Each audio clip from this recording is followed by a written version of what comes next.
Hey there, Knicks fans. How you doing? It's your boy Jonathan Macri with you for another episode, an All-Star Week episode of the Knicks Film School Podcast. Very excited to be coming at you. Although I imagine I will be more relaxed at the time that you are listening to this than I am at the time that I am recording it, and that is because I am recording this probably about a week or so before you listen to it. As is tradition here at Knicks Film School, we all like to take a little bit of a breather during All-Star Week, so we want to get some high quality content in the hopper before we all take a few days for ourselves.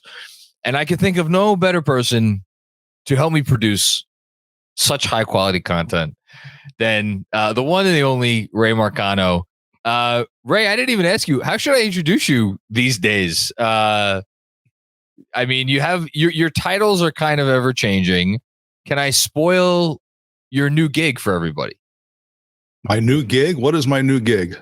Well, I mean, you have kind of a prominent role these days in which you're writing. Can I? Will you say it?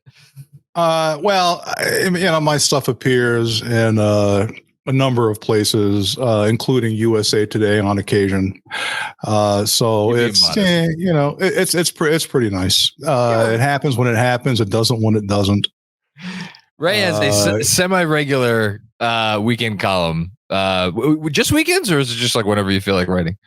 No. My weekly column appears every Sunday in the Dayton Daily News, and I also write for the USA Today network through the Columbus Dispatch. They pick stuff up. It may end up in USA Today. It may end up in some other places. Oftentimes I don't know, and really, if it does, it's great. There you go. And you're kind enough to send me some stuff along when you have it out there. But I love talking to you for a few reasons. One, you've been in journalism for I'm going to say something, but then you'll accuse me of implying that you're old, and I don't want to do that. I was going to say you've been in journalism for almost as long as I've been alive. Is that fair to say? Yeah, that's fair, John. Thanks very much. I appreciate it. I was expecting John to start that with, Ray's been around so long. When he was growing up, rainbows were in black and white or something like that. I wasn't going to do that.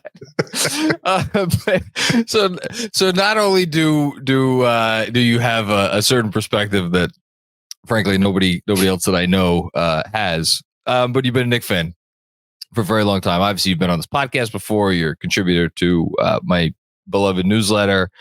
So, yeah, I wanted to get you on because this feels like a significant season for a franchise that has had a great many insignificant seasons over the entirety of their history, and in particular over their recent history. So I kind of wanted to bring you on to get a little bit of perspective on the year that we're having. When I first pitched this to you, it was a few weeks after the Anunoby trade, I think, right? Does that sound right? That's correct. Yep. Yeah. And the original genesis of this was, especially after they started winning basically every game following that trade, is I kind of wanted to pick your brain about comparisons to this team versus the 1968-69 team, which for anybody who may not know is the team that traded for Dave DeBusschere. And although they did not win a championship that year, they won obviously two of the next four, including the franchise's first world title in 1970. So I think that's probably as good a place to start as any. And I guess so we've talked about the DeBusschere trade before, and can we like set the scene for where, from what you recall, where things were at with the franchise, I guess, before they made that trade?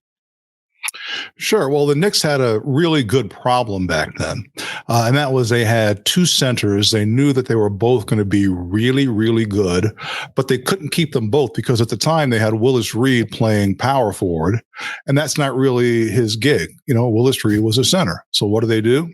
they trade Bellamy and Comives to Detroit for DeBusschere, and that was really the impetus of what started the Knicks on that roll over the next several years, was that DeBusschere trade, because he was exactly what they needed, not only from the defensive end, but that allowed them to slide Willis Reed over to his natural position and really show his stuff.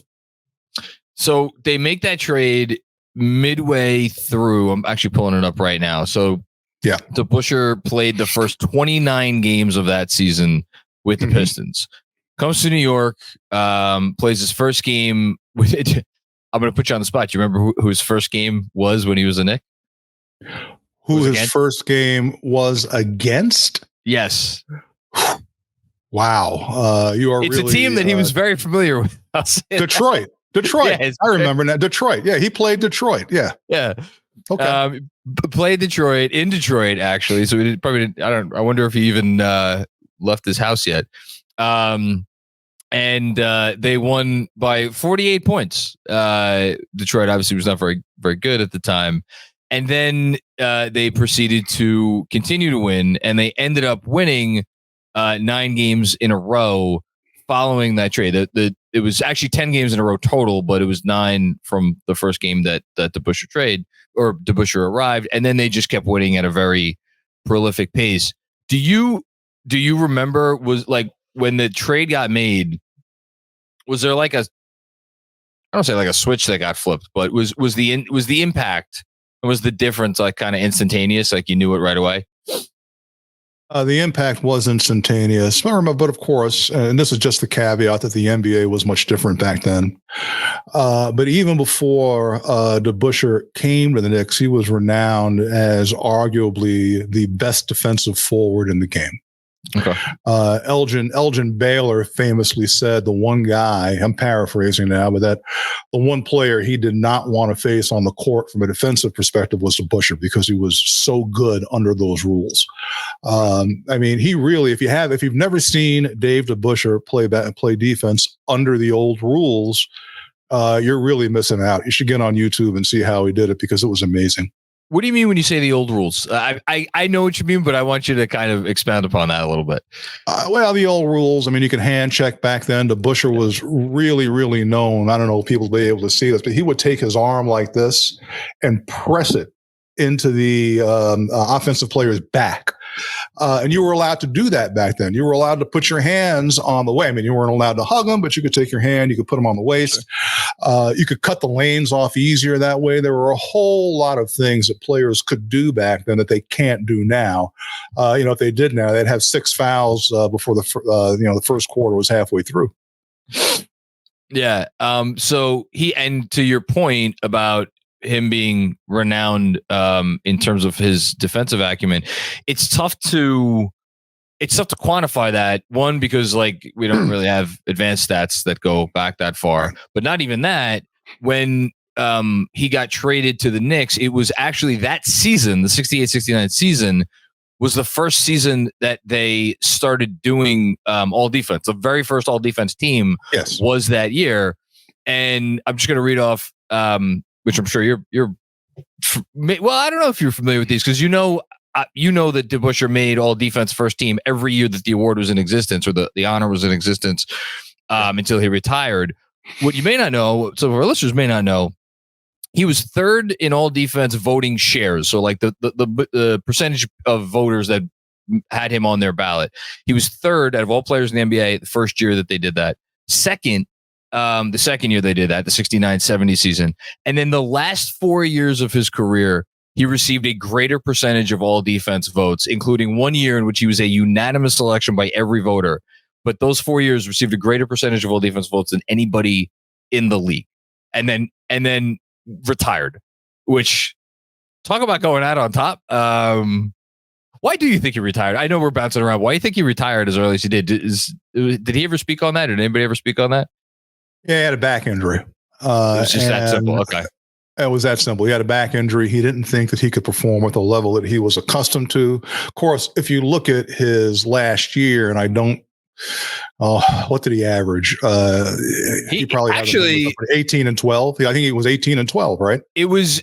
I'm fairly certain it was the most points per game he averaged in his second All-Star campaign with Detroit, 66-69. He averaged 18.2 points a game. His last season as a pro, he averaged 18.1, finished 11th in MVP voting that year.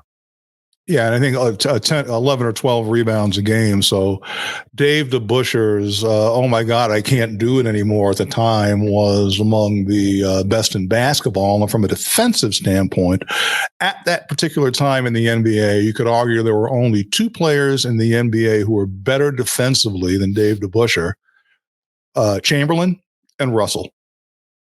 That's it. That's the list. Everybody else was... Right. I mean, if you could be mentioned with Chamberlain and Russell in the same breath in anything, that's a hell of a player. I don't want to go off on a whole tangent here, but it is kind of a shame that all defense was only around for a certain number of years of his career. So he probably got jobbed a bunch of all defense selections that would have really put him, like when you do your sorting, about all defense stuff. And like, I know Russell's not there either because again, Russell, they missed a lot of his years. They missed a lot of Chamberlain's years, but those guys have the reputations that live on because they're the position they played. They're centers.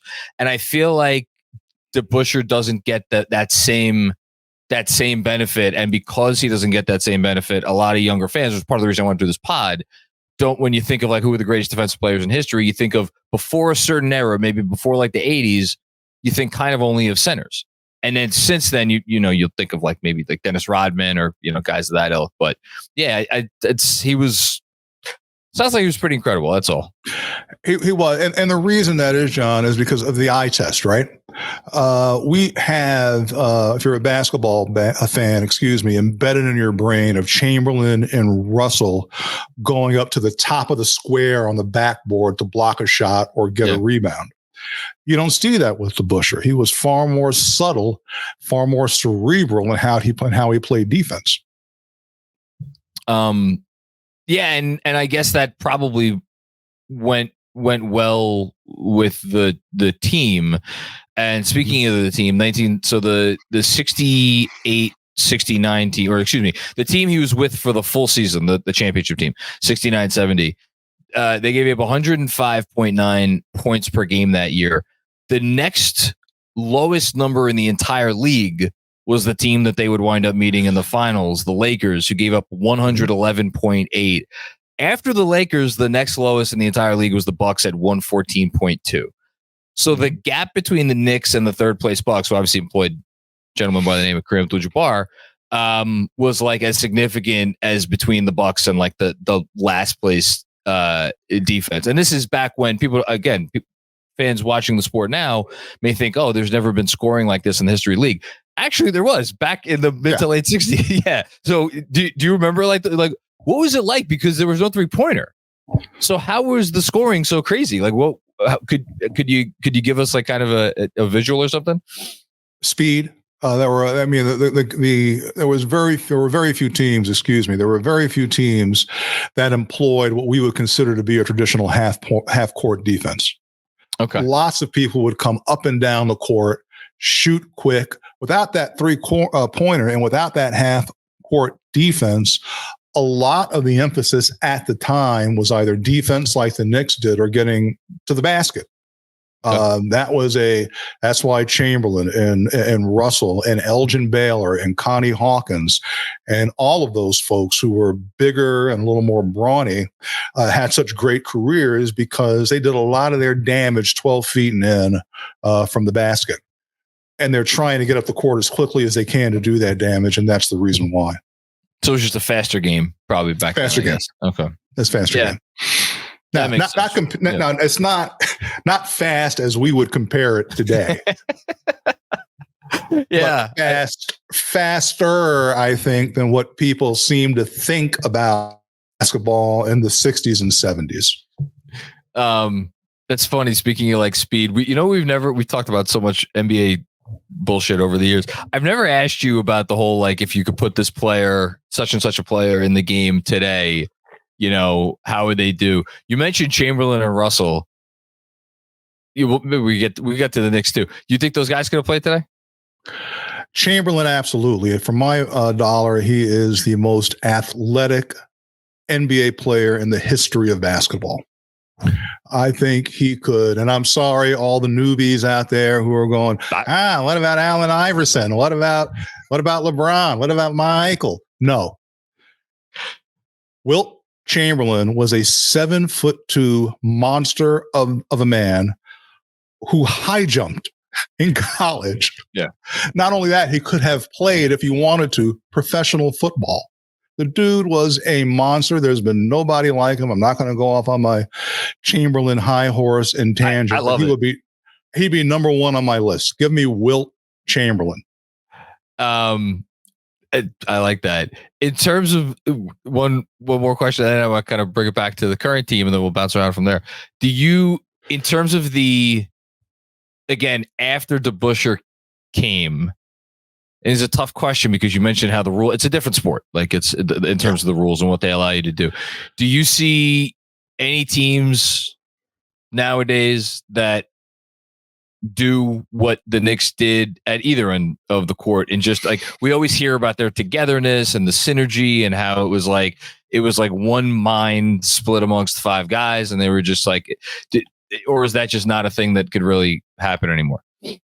No, I think the closest team, and I've actually thought about this quite a bit, that comes to mind is the mid-90 Knicks with Mason and Oakley and Starks. The defensive fight, I remember when they were playing, the first change to the hand-checking rule did not come into play until 1994. And then when they got rid of hand checking in 2004. So while that team was together in the mid 90s, they were still allowed to do a number of the things you could do in the late 60s, early 70s on defense. And you saw that with Mason, with Oakley, with Starks. That's why those Knicks teams were so good defensively. They weren't as good as the DeBusschere, Frazier, Bradley years, but they were very, very good because they were able to employ the techniques that they were allowed to use at the time. Yeah, I'm looking at it now. So the 93-94 Knicks, who obviously went to the finals and got amazing. We have a penchant for going to fucking Houston and getting screwed. Excuse me. Yeah. Pardon my French, still a little fresh. That team gave up 91.5 points per game. The next lowest, again, this is 93-94. The next lowest team in the league in terms of points per game was the Spurs, who employed Dennis Rodman and David Robinson, two pretty good defensive players. But they were at 94.8.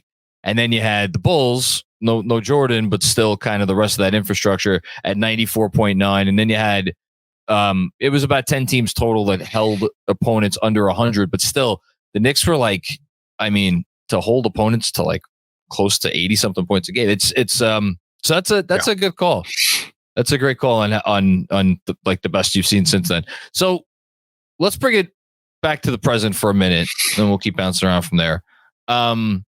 It's weird to talk about because we're sitting here and it's, we're recording this on February 13th. OG Anunoby hasn't played since January 20. What was that Miami game? 27th, whatever it is. It's been about 2.5, 3 weeks. But just like, let's take a step back to when he was healthy, because I think it's important. The impact that he made off the bat and how the other pieces seemed to fit when he came aboard. Did that remind you of the DeBusschere situation? Sorta. Okay. And it reminded me of the DeBusschere situation because in terms of build, they're not significantly different. I think DeBusschere, 6'6", 220, 225, and Anunoby 6'7", 230. He was listed at 6'6", 220. Yeah. Yeah, he was not 6'6". Okay. Everything was inflated back then. And Anunoby about the same, 6'7", 230 or whatever he is. But they both have that really sturdy lower half from the waist down.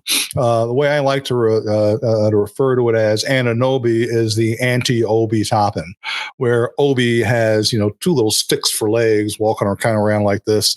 And you like Obi. I want to say it tell everybody who may not know. You're a big Obi fan. You're an Ohio guy. I like Obi. Yeah, you always I like Obi.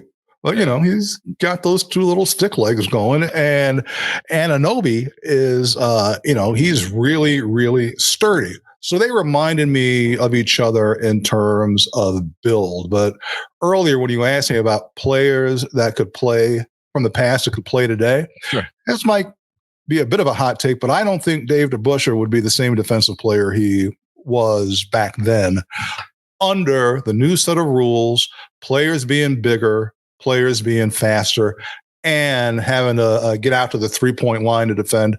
I don't think DeBusschere would be nearly as effective today as he was. Conversely, though, Anunoby, I think, would have been able to play and dominate back in the time that DeBusschere was playing.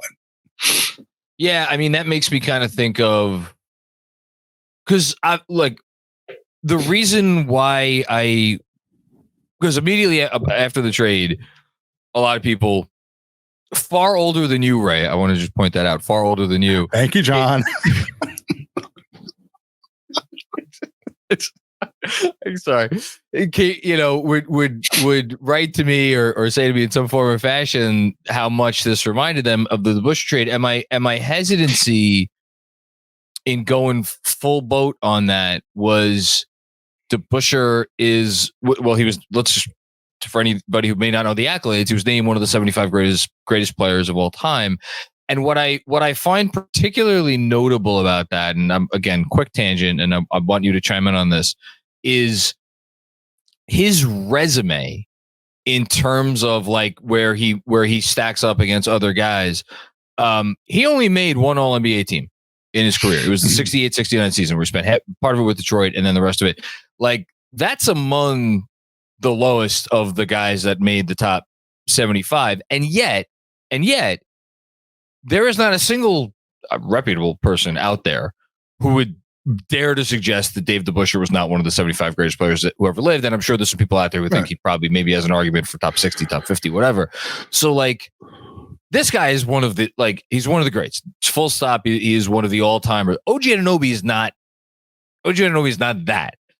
But because of what you just mentioned about how the sport has changed and if it's athleticism, if it's build, if it's whatever it is that is required to be a premium defender today, that's kind of why I didn't feel ridiculous having this conversation. You know what I'm getting at?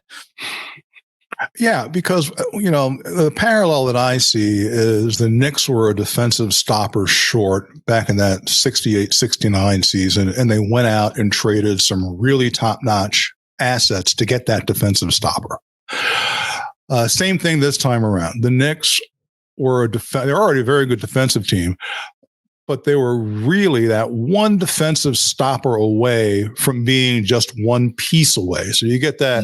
I'm not going to say superstar because I think that's way, way overwrought. The Knicks are one player away from really, really making noise in the NBA for the next 3 to 5 years. And Anunoby gets us to the point where getting that player really puts us in a great position. Without Anunoby, we probably would not get there. I completely agree. I think, and that's the biggest difference, right? Is right. DeBusschere was the piece. They didn't need another piece. Although, and this is, I thought of this a couple days ago, and I was like, oh, good, I got Ray coming on. I could pick his brain about this. They did add, they actually added a couple significant pieces between the first championship and the second championship. Mm-hmm. I was going to highlight Monroe because I want to get to a Donovan Mitchell conversation real quick.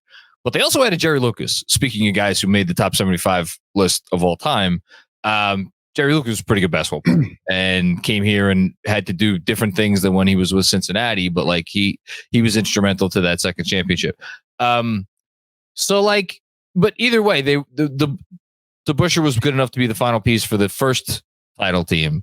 And you're right. I do think this team needs another piece. I'm going to ask you about Mitchell because again, you remember when they traded for Earl?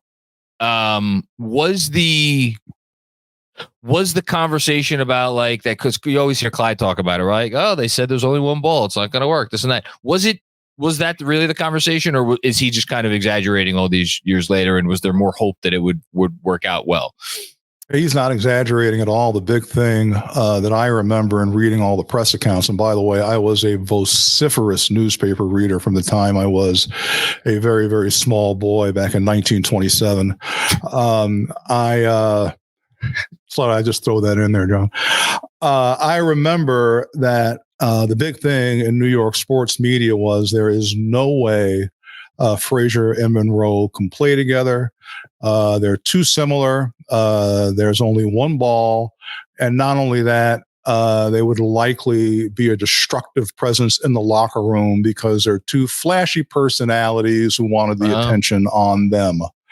And as we know, that didn't turn out to be the case at all. Matter of fact, Earl outlasted Clyde here in New York. So no, that's what they thought, but that didn't come to pass at all. The team that you've written about for me a few times, where it was the first time it was the first all black roster, right, in the league. Yes, 1980. I forget the year off the top of my head, but it was, yeah. I forget if Earl, or because Earl lasted until like basically the end of the 70s. I want to go back and look at and see if he was on 76. His last year was 76. Okay, and the first all black team came a few years later. Look it up while we're here. Yeah, but he really did last. I think a lot longer than most people, because people, they think of like, all right, well, after the 73 team, that's it. They kind of broke it up because Reed retired and DeBusschere retired. But no, Pearl was kind of the last one from that group. But he was the last one. Yeah, 79-80. By the way, it was a 79-80 team. It was a first all black team. Okay. So turning again to now, you brought it up, not me. This team is a piece away. Would Mitchell Brunson, again, in terms of what we would think about it going in, would it remind you of what the talk was about Pearl, Clyde back in the day? No, because there are no egos involved. At least no egos that we see. I mean, Brunson seems, at least on the surface, to be one of the most egoless people you ever see. And I've never read any accounts of Donovan Mitchell of being anything but a really good guy. It's not, I don't think it's the same. I think the only question is whether or not a backcourt of that size can coexist in today's NBA. I personally think the answer is no, but what do I know? Well, you know a lot, right? I just don't think so. And the defensive issues are going to be a real problem too. Yes, that's for sure. And you put those two there together. Although, right now it's DiVincenzo in that spot, and that's the other part of it. What we're seeing from DiVincenzo lately has been incredible. All right, I don't want to go too far down the Donovan Mitchell. Right? Oh, my God, what a signing. I think every team, when you build a championship team, you need a little, probably need more than a little bit of luck, but like between Brunson and DiVincenzo to get your starting backcourt now for this Knicks team, which is, again, I know they came into the All-Star break here scuffling, but when healthy, they're a bear. To get both of those guys on your roster for less than the price of the lowest max contract, basically like a 0 to 6 year max contract. Like those two guys together are making that amount of money. I'm trying to think if the championship teams had any player like that they got that wasn't supposed to be what they ended up being. Because like Bradley was one of the most ballyhooed players ever coming out of college. I mean, Clyde wasn't supposed to be Clyde. So maybe that's it. Maybe that's the thing that they had. Well, it's not only that, but, and this is a comparison or something that meshes with today's Knicks. Those teams were really, really deep. When you can pick up Don May, I think it was in the 5th round of the draft, and you had Phil Jackson back there and Bill Hoskett back there and a bunch of other people that could have, in many cases, started for other NBA teams. Very, very, very deep team. And that might have been their biggest superpower. Lucas, you mentioned Lucas was great, but I would argue after watching him, and I didn't watch him in college, but after hearing about him and seeing some of the tape on him, that he had a far better NBA career than most people would have thought. Jerry Lucas, yeah, interesting. He was okay, yeah. But again, you could, if you drafted a guy back then, like if you wanted to keep him, you could keep him, and it's complicated to talk about because I'm going to bring up Emmanuel quickly. Like if the Knicks drafted Emmanuel quickly, but there were real off-court considerations that went into whether or not they could keep him long-term. And obviously he was part of the Anunoby trade. So it's a tough thing to talk about, but like, once upon a time, if the Knicks, they would have had no qualms with just hanging on to Emmanuel quickly. And it's like, all right, you're going to come here, you're going to play 20 minutes a game, 25 minutes a game, whatever. And, and you didn't have to worry about restricted free agency back then. So they would have had no problem just keeping that guy for a very long time. But then again, if the rules were the same as they were back then, we probably wouldn't be sitting here talking about Jalen Brunson. So that's right. Yeah. What do I know? By the way, I'm one of the few people that was not upset by, I shouldn't say few people, I'm one of the people that was not upset by the IQ or the Grimes trade. Even though they're young and they're very good and they were ours, they weren't going to put us over the top. Number one, and I've got tremendous faith in a Knicks front office that's getting these players in the 20s. It's a great job by them. They've been outstanding. There's no two ways about it. They've been outstanding. And I think, you look at the team right now, and again, it's not perfect, and guys are getting pushed past their limits. But like, I do wonder. And again, this is a callback to that team. I mean, the Willis Reed. I'll pull up his games played right now over the last few years of his career. I mean, Willis Reed obviously was the MVP in 1969-70, and then from that point forward. The next year, he played a decent amount of games. Played 73 games the next year, finished 4th in MVP. His last 3 years of his career, 71, 72, played 11 games. 72, 73, the next year that they won the championship, played in 69 games, but only averaged 27 minutes a night, which back then was like unheard of. I memean, Willis Reed was a 30 minute a night guy for the prime of his career. And then his very last season in New York, he played 19 games. So like they kept it going, even though he had really broken down. And like he was there for the 73 run. He averaged 28, 29 minutes a game throughout that playoffs, but he was a much more limited player by then, right? Yes. Had a hard time getting around the court. He gave it all because, he's Willis Reed. He wants to be out there, but he just couldn't do it anymore. And that's where that bench really helped him that year. But like nowadays, the thought of a team having an MVP, literal MVP on their roster, and then that player, I don't want to use the word deteriorating, but that's probably the best word. Deteriorating to the point where it's like not an all-star anymore, not playing necessarily all the time, not able to do the things he used to do, and to still win another title. Like maybe that's something that we don't appreciate enough about that team. But again, it speaks to the depth that you're talking about that they were able to build. And then again, fast forward to this team, like, no Julius Randle, who's obviously 3-time All-Star now.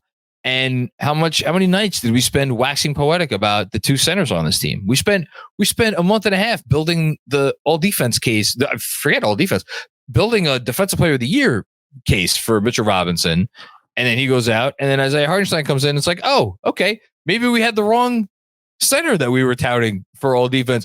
And to lose Mitch, to lose Julius, to lose Hardenstein for a little bit and then to lose OG. Now obviously their depth is being tested, but I think I want to say that I think that what they're experiencing now will help them in the long run, as guys will get more, like they will, again, as presuming guys will get back and be healthy and nobody breaks down in the process. I think they'll be better for this come playoff time. Do you?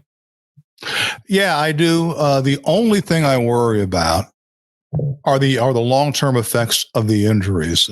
For sure. Injuries, big men who have injured feet tend to have a hell of a time trying to come back right away. Randall, what's going to be the first time he tries? What's going to happen the first time he tries to bull his way to the basket with that recently repaired shoulder? What if OG hyperextends his elbow again? These are all difficult injuries, and I know they're saying they're going to reevaluate in some cases, within the next 2 to 3 weeks on all of them. Yeah. But really, and I know Knicks fans don't want to hear this, it would not surprise me at all if we eventually hear that none of these guys are coming back until the playoffs. And you know what? I personally don't think that that's the end of the world. And I think it's tough because the Knicks got up into, weren't they briefly like tied for second? Andrew will check. Tied for second, yep. Yeah, they were tied for second. Everybody obviously getting very excited, and right around that same time, they made the trade. And after the trade, everybody's like, "Oh, here are the Knicks. They could actually make the finals if they do this thing the right way." And I think maybe collectively, not that we got a little too ahead of ourselves, but lost sight of the big prize, which is, and again, this is being tested now. If you could get to the doorstep of the playoffs healthy, like, would it be the end of the world if the Knicks are the 6th seed? I guess it depends on who the 3 seed would be, but like, I don't know that this team is going to care all that much about where they are. Now, obviously, if they're a 6th seed and they lose in the first round, it's not going to be a great look. But I'm kind of with you. I think they just want to get there healthy at this point. Yeah, fans care about the seeding. The players obviously want to win every single game, but yeah, I bet if you would hook them up to a lie detector test, they're going, I'd rather have this team back and healthy come game 1 of the playoffs than, win a game against Houston that we should have won back in February. Yes. By the way, I sent you an email. I clipped, I went back and took a look at the reactions of you and Andrew and Benji when the Brunson shot, when Brunson fouled Holiday. Yeah. John, I've never seen your eyes get so big. They look kind of like does. It was amazing. It's been a long road, Ray. Yeah, I know. Long road. You've seen more than me, a lot more than me, but we've both seen a lot. And I don't know, maybe your eyes don't get that big anymore because you've seen so much more than me. I still have the capacity to be surprised. And that one. No, it's just that at my age, you can't get them open that well. I'm not going to keep you for that much longer, I promise. I do want to just briefly, two more topics. One, I want to say Brunson for last. For one, I'll get to where I'm going shortly, I promise. In 1970, the 1969-70 season, so when the Knicks were entering that, obviously they had a great regular season, but like 68, 69, 69, 70, like back in those days, obviously there were so few teams, and I think if you were like, there wasn't the because there were only 4 teams that made the playoffs in each conference. Like I'm looking at it now. So 69-70, the Knicks, it was the Knicks, the Bucks, the Bullets, and the Sixers. So, the Bucks you have to fear because it's Kareem. And the Bullets, you've always had battles with them and you have their respect. The Sixers, like, okay, whatever, we could take care of business, and they did take care of business. But I'm like, this East, I guess what I'm saying is I don't think the Knicks have that internal confidence yet that they're like, okay, we know we're better than maybe all of these teams except Boston, right? Because they haven't really proven it yet. Like, yes, they went out and beat Cleveland last year in the playoffs, and that was significant. That was very big. But when you look at them against whether it's the Bucks, I mean, if the Sixers get Joel Embiid back, if it's, I mean, this, the Pacers, they're feisty as all hell. Even like, maybe they'll die one of these days, Miami. I think what's going to be interesting for me with the Knicks in these playoffs is whether they can have that moment that I feel like every team needs, which is to realize, because you prove it, that like, okay, we can do this. Like we got this. Because I still feel like every NBA team needs to do that in the playoffs. Maybe the Cleveland series did more for their psyche than I'm giving it credit for.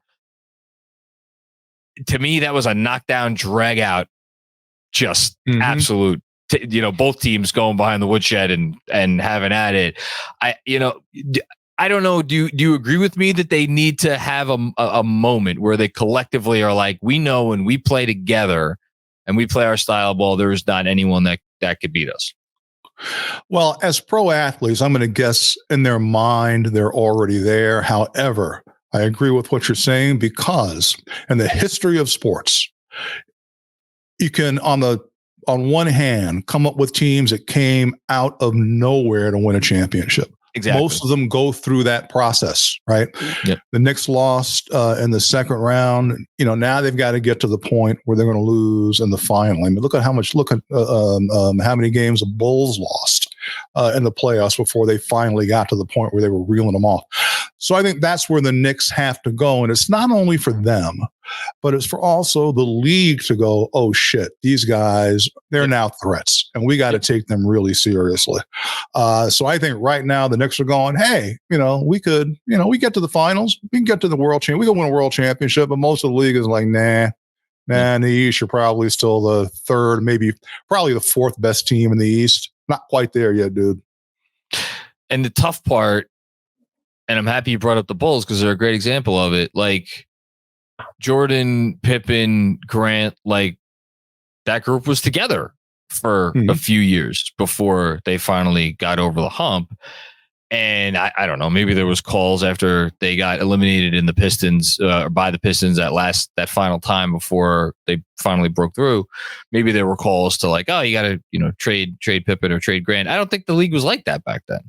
Now the shelf life on these teams to like where you could keep them together is so short, and the pressure to win is like so instantaneous when you get there. Like we don't get these teams, obviously it goes without saying, we don't get these teams to stay together for that long. And the ones that we do get that stay together are ones that do get over the hump and they win it all, like the Warriors and before them the Spurs. But even the Spurs was a different league back then in terms of like I think player movement. So I don't think this year is the be all end all, but I do think it is an important year, for them as a franchise. Yeah, it's very, very important. And, back then, the biggest impediment to keeping a team together was injury, because in Reed's case and in a number of athletes' case, surgery was still back in the Stone Ages. And if you had to have, you had to repair a torn MCL or a torn, ACL, your career could have been over. Now it's a lot different. Yeah. Well, look, the team that they have right now is, I think, other than the players they just acquired, which I think that's more of a stopgap thing. I don't think they're counting on either of these guys to be here long term. I think it's more, again, help them now, yes, but it's more about, okay, another step, get a contract in here that you can move in the offseason. We'll see what happens with Burks. So I'm not too worried about that. Everybody else other than those guys, though, is in their 20s, all the significant pieces here now. And I think that's important. And of course, the one at the center of it, and we'll end here, is Jalen Brunson. There was an MVP straw poll that came out today from Tim Bontemps, who does these things a couple times a year, where he goes and polls a bunch of voters who actually do vote on MVP. And Brunson finished 7th in MVP voting right now. I think last year he finished 8th. He was 7th right now. I could see him getting even a little higher than that by the time the year's over. I mean, you look through since Reed won it, and Frazier had a couple of high finishes too. People don't realize, like, he finished really high up there a couple times. Since then, the only Knicks in the legitimate, like, serious MVP conversation have been Bernard King, Patrick Ewing, and Carmelo Anthony. And I feel like Brunson is kind of, we need to put him in that conversation. So again, you who has seen all these, you watched all of those guys' entire careers here with the Knicks. What say you on this topic? I say that in all of the sports in New York, Jalen Brunson is the most important athlete on any of our professional teams. Whether it's the Yankees, the Rangers, the Islanders, the Jets, the Giants, he is the linchpin, because he is the guy that could bring this team to a championship with that other piece. Yeah. He's the guy that could control the flow on the floor and get that, whoever that missing piece is, involved to the point that he can lead us there. Now, if you go through, and I won't, because, we're running out of time, but just I would encourage everybody, just think about, for all of our other professional teams right now, is there one player that you could point to and go, okay, we've got so much riding on that one person? Garrett Cole for the Yankees, maybe. Aaron Rodgers. Who else? Andrew, like that one. Well, look, I'm a Jets fan too. Oh yeah, that's right. I forgot that. But 40-year-old Aaron Rodgers has a better chance of ripping his other Achilles and leading the Jets to a Super Bowl. So I think Jalen Brunson right now is the man. I'll go one step further. I think that this will be, in the next couple of years, recognized as one of the top 5 free agent signings ever in the NBA. Not just in this time period, ever. I would challenge anybody to sit down and make a list. And I'm talking about starters who could change the trajectory of the team. I'm not talking about a DiVincenzo contract, which in and of itself is great. Yeah, but that's a different conversation. That's a different conversation. Come up with free agent signings in the NBA that are going to be true difference makers for a team with the potential of getting them to a world championship. And people are going to go, man. Well, I know John's got the wheels turning, but off the dome, Shaq with the Lakers is number one. I mean, they've won 3 championships, so that's that. But other than that, and then LeBron, LeBron, does LeBron get mentioned? Is he go on there twice? One for Miami and one for Cleveland. Even if you put him on there twice, I think there's a real, looking at it, I think you got a real argument here that might come to fruition. I don't think it's nuts, which is wild to say. Isn't it wild? To even think. Yeah, because there's room on that. There's room on that Mount Rushmore, I guess, is the point, right? There's room there for someone to come in and, like, look, if he does it, if he even doesn't even matter if they bring it. If, again, you're mentioning the other guy, if the other guy, like, leads them in scoring, or the other guy becomes more recognized, maybe gets more MVP votes or whatever, I think Brunson has elevated himself to the place where no one who ever watches him in a Knick uniform will question his importance, right? And his value to not only turning the franchise around, but also to, what he does in the locker room, what he does on the court, and all those sorts of things. So that's a hell of a call, Ray. I gotta tell you, that's a good one. You're keeping that one every now and then. Every now and then, a blind squirrel. It's called a blind squirrel. Please excuse me. My stuttering problem is acting up today. No, I'm serious. I can't tell. Listen, this is I could talk to you for hours about this team. Anything else that we didn't cover that you wanted to touch on before I let you go? No, I'm good, man. It's just always a pleasure to be here and sit here and talk basketball with you. I just hope that people who are going to watch this, I haven't put them to sleep with the ramblings of an old man. That's all I hope. And by the way, for anybody wondering, yes, that is a little bit of my bourbon collection behind me. Okay, so that's what I was going to ask you to do. Can you plug the newsletter, which I am a proud subscriber of? The Bourbon Resource. The Bourbon Resource on Substack comes out every month, and it gives you all the news that you want about, or the best news in the bourbon industry. In addition to that, we got a lot of reviews, recipes, all kinds of stuff. Free, always free. When you reading your breakdowns of how you like I'm not even going to try to describe it. Subscribe to the Bourbon Resource on Substack and read how Ray breaks down, trying a new bourbon. It is special, and it's very clear that you love a good bourbon. So, and you got me into bourbon too. Maybe it's special, but it's not as special as listening to John Macri and his cadre of guests come on the Knicks Film School. Speaking of which, we just got a text from we're texting with Fred, who apparently is stuck on a plane to Orlando. Supposed to be talking to him later, which by the point you listening to this will have already happened, or it wouldn't have already happened. We'll see. Ray, do me a favor. Ask Fred the Jalen Brunson question. Is Jalen Brunson one of the top 5 free agent signings in the history of the NBA?